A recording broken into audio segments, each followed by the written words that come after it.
তারকা সন্তান হওয়ায় সিনে ইন্ডাস্ট্রিতে সুবিধা নয়, বরং কটাক্ষের শিকার হয়েছেন বলিউড সুপারস্টার অমিতাভ পুত্র অভিষেক বচ্চন। বাবা অমিতাভের সঙ্গে তুলনা করায় প্রায় সময় বিব্রতকর পরিস্থিতিতে পড়তে হতো তাকে। সম্প্রতি এই নায়ক জানান, এ সকল নেতিবাচক মন্তব্যগুলো তার জীবনে অনেক খারাপ প্রভাব ফেলেছে। ভারতীয় গণমাধ্যম সূত্রে জানা যায়, বাবার পরিচয়ের কারণে নানা রকম কটাক্ষের শিকার হতে হতো অভিষেক বচ্চনকে। নেতিবাচক মন্তব্য তো আছেই, কখনো কখনো এই তারকাকে দেখে কোনো রকম উন্মাদনাও আসেনি দর্শকের পক্ষ থেকে।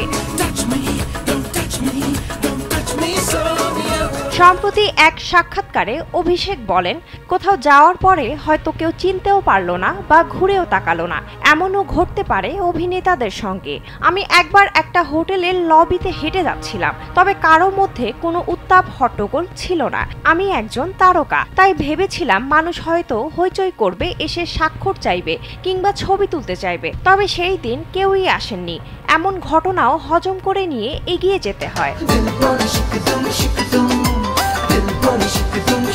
তিনি আরও বলেন, সময়ই আমাকে শিক্ষা দিয়েছে। কিছু সময় আমরা সত্যি বোকা হয়ে থাকতে পারি না, বেশি আদর্শবাদী হতে হবে না, কিন্তু এই আদর্শ আমি বিসর্জন দিতে পারবো না। সবাইকে আমি খুশি করতে পারবো না।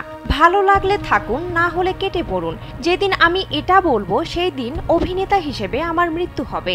নিজেকে উন্নত করার কোনো বাসনাই থাকবে না।